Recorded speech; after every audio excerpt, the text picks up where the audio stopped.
Happening first at 4, we have new developments in the fight to bring Kilmar Abrego Garcia back to Maryland.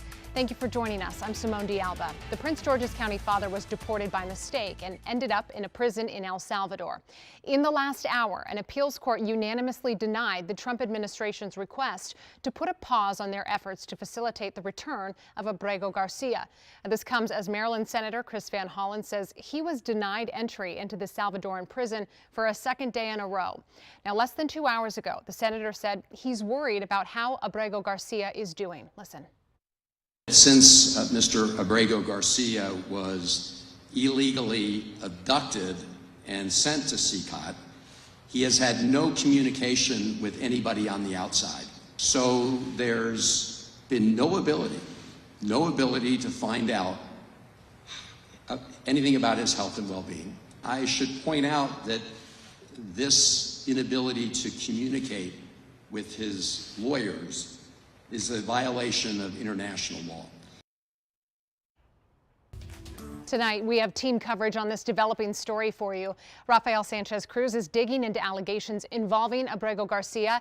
And we begin with Lionel Donovan, live at the White House. And Lionel, a Maryland state delegate is demanding the Trump administration prove Abrego Garcia is alive. That's right, Simone. State Delegate Adrian Balafos says it's the not knowing that's the most concerning part about this entire situation, especially considering the mega prison where Abrego Garcia is currently being held in.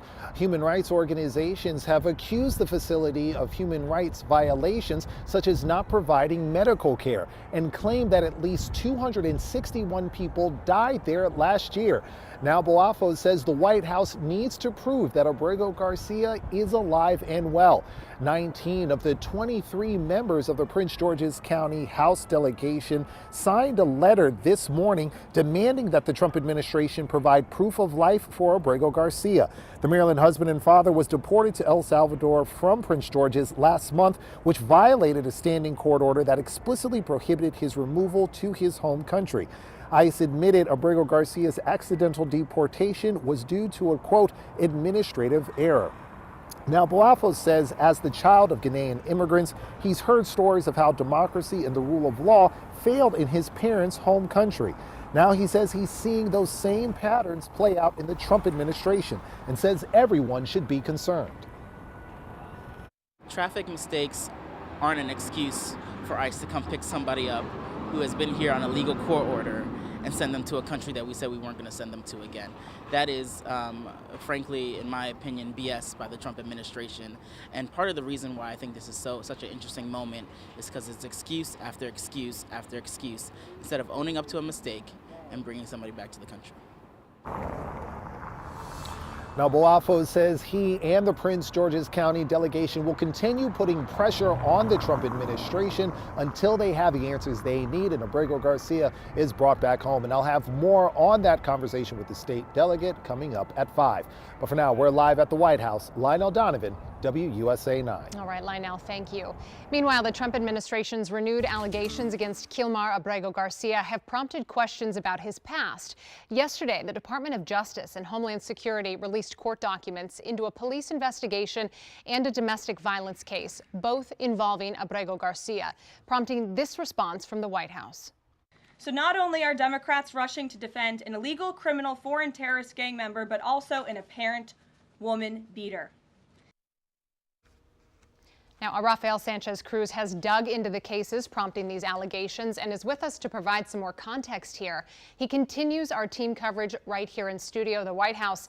Not budging, Rafa. Yeah, that's right. I have the release documents here in my hand. And let's start with that police investigation from 2019. This is the case that opened up the immigration case against Kilmar Abrego Garcia. Now, the court documents indicate that Abrego Garcia was stopped with 3 other men by Hyattsville City police officers in March of 2019 at a Home Depot parking lot. Police said Abrego Garcia was wearing a Chicago Bulls cap and a hoodie with pictures showing rolls of money with the president's eyes, ears, and mouths covered. Now, investigators said the the cap and hoodie was, quote, indicative of Hispanic gang culture. An informant told one of the detectives at the time that Abrego Garcia was in fact an MS-13 gang member, and police said he was with 2 other members of that gang that day. Now, Prince George's County's top cop, state's attorney Aisha Braveboy, explained what happened next on CNN last night. Let's listen.